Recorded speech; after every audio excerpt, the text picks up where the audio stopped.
Back in Jesus' day, weddings were a very, very big deal, even more than now, if you can believe that. Back then, wedding could last an entire week. They might start late, well into the night, because the families had to negotiate the dowry before the wedding would even begin. And a long negotiation was actually a compliment to the bride because she was thought of as a treasure. And then finally, when the dowry was settled, the groom would come and everyone would go out and meet him.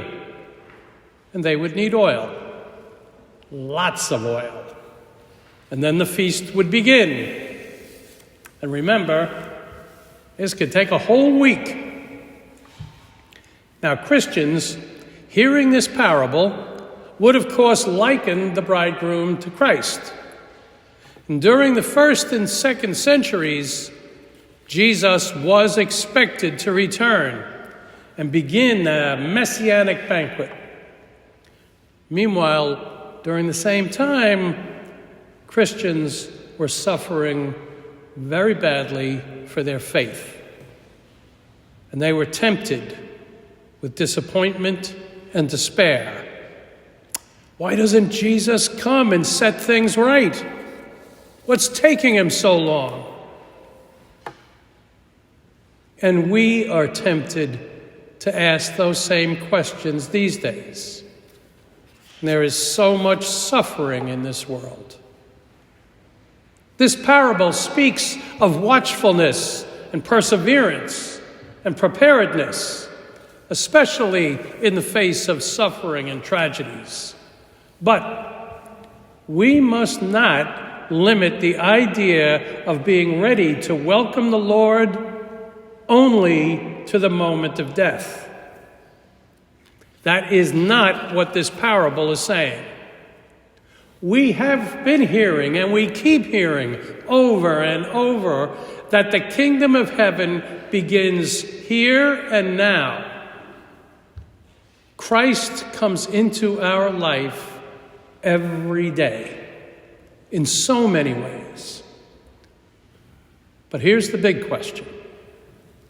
Are our eyes open and our ears open to perceive his presence?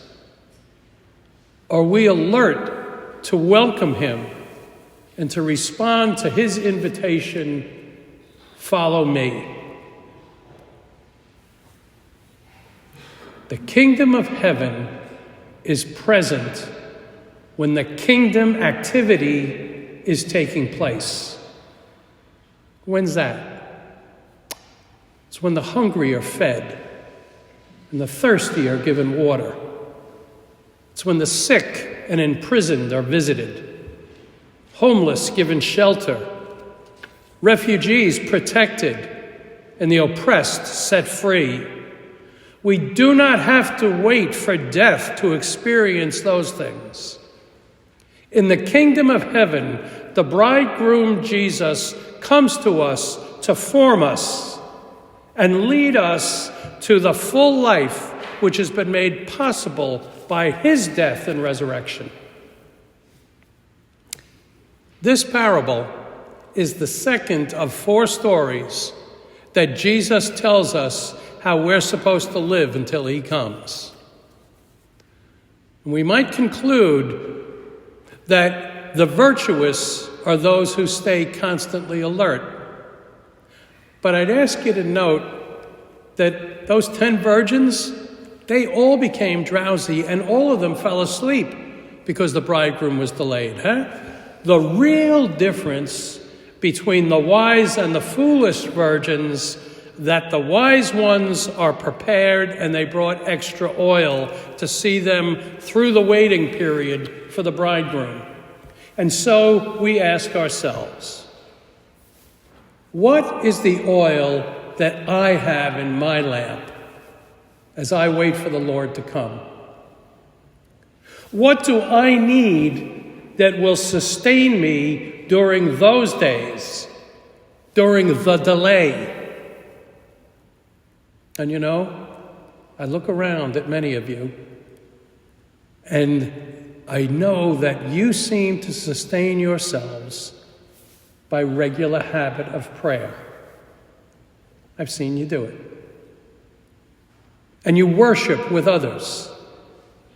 And your works of mercy and your acts of justice and forgiveness, that's when I realize why the wise virgins cannot share their oil. It is because that oil is the spiritual reserves that keep us all prepared to meet the Lord when he comes.